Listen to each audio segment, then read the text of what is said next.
There's an old urban legend in my town about a hidden tunnel system beneath the city. It's said to have been built during the late 1800s as a means of transporting goods discreetly. Some stories claim it was also used by smugglers and occult practitioners, adding to its mystique.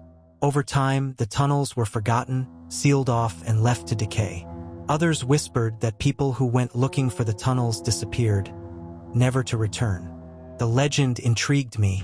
I'd always been fascinated by the unseen, the forgotten, and the mysterious. As a kid, I devoured books about secret passageways, haunted houses, and hidden relics. So when my friend Caleb called me one evening, breathless and excited, saying he'd found an entrance, I didn't hesitate. "We have to check it out," Caleb urged, his voice jittery with excitement. Or was it fear? When I met him in a wooded area on the outskirts of town, the air was crisp, heavy with the scent of decaying leaves. The entrance he'd found was hidden behind a cluster of thorny bushes. It was nothing more than a crumbling stone archway leading into the ground, partially obscured by moss and dirt. "This is it," Caleb whispered, his eyes wide with a mixture of triumph and trepidation. A musty smell wafted from within, a mix of damp earth and mildew. The sight of it sent a shiver down my spine, like a warning whispered from the shadows. "You ready?" Caleb asked, his flashlight illuminating the dark maw of the tunnel. "Always," I said, trying to mask my unease with bravado. As we descended into the tunnel, the world above faded away. The air grew colder, denser, as if the ground itself were pressing down on us. The walls were made of aged bricks, many of them cracked or missing. Water dripped somewhere in the distance, the sound amplified in the oppressive silence. Our flashlights carved thin beams through the darkness, but the shadows seemed to recoil reluctantly, clinging to the edges of our light. After walking for about 20 minutes, we found the first oddity. A set of old wooden doors, their surfaces warped and covered in faded symbols. The carvings looked like they had been made in a frenzy, their jagged lines uneven but deliberate. The symbols pulsed faintly in the glow of our flashlights, as if the wood itself were alive. "You think someone's been down here recently?" Caleb asked, his voice quieter than usual. I shook my head. "Not unless they're over 100 years old." Despite the obvious warning signs, Caleb pushed the door open without hesitation. It groaned on its hinges, revealing a chamber that seemed frozen in time. The walls were lined with ancient shelves, laden with jars of murky liquids. Some contained what looked like animal parts, bones, teeth, unidentifiable organs. Others held small, malformed figures, like dolls crafted by a madman. The jars were caked in grime, but their contents seemed disturbingly vivid, as if preserved perfectly despite the decay around them. A low hum filled the room, almost imperceptible but enough to make the hairs on my neck stand up. "What is this place?" I whispered, my voice barely audible over the hum.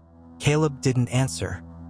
He was transfixed, his flashlight fixed on a jar containing what looked like a cluster of severed fingers, curled as if mid-spasm.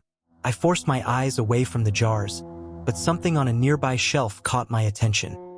A collection of jars containing human eyes. They floated, suspended in a thick, amber liquid, their pupils wide and unblinking. The feeling of being watched was overwhelming. "Let's keep moving," I said, my voice shaking.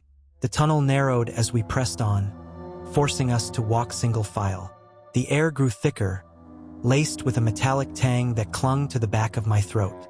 The hum grew louder, and with it came a faint, rhythmic tapping, like fingernails against glass. "Do you hear that?" Caleb asked, his voice trembling. "Yeah," I replied, every instinct in me screaming to turn back. We turned a corner and froze. Ahead of us was a figure, crouched on the ground. Its skin was pale, almost translucent, stretched taut over its elongated limbs. It scratched symbols into the dirt with bony fingers, the tapping halting as our flashlights fell on it. It moved, slowly at first, tilting its head toward us. When it turned fully, the sight of its face, or lack thereof, made my stomach drop. Empty sockets stared back at us, and a jagged slit of a mouth curled into a grotesque smile. Caleb's flashlight flickered, and I felt the ground tilt beneath me as panic set in. "Run," I managed to whisper, my voice barely audible over the thundering of my heartbeat. Caleb didn't wait. He grabbed my arm and we bolted. The tunnel seemed to stretch endlessly, the exit an unreachable dream. Behind us, the tapping resumed, faster now, echoing off the walls like the beating of a drum. I glanced back once. The figure was crawling after us, its limbs bending in unnatural ways, its speed horrifying. "Move!" Caleb shouted, his voice cracking.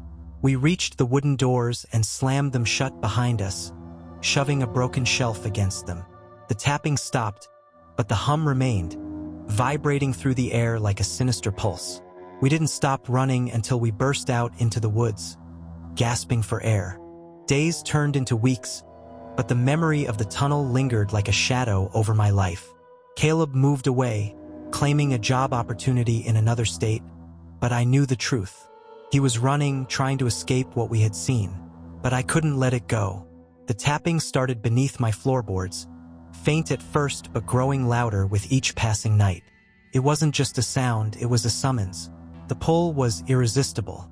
One sleepless night, I found myself back at the tunnel's entrance, my flashlight in one hand and a crowbar in the other. The descent was worse this time. The air was heavier, the darkness more suffocating. The jars in the chamber seemed to glow faintly, their contents more grotesque than before. And the figure was waiting. It stood at the far end of the chamber, joined by others. Their heads snapped toward me in unison, their jagged mouths twisting into wide, hungry smiles. I turned to run, but the path behind me had vanished, replaced by a wall of darkness that seemed to stretch infinitely. The tapping surrounded me, relentless, as the figures closed in. This time I wouldn't escape.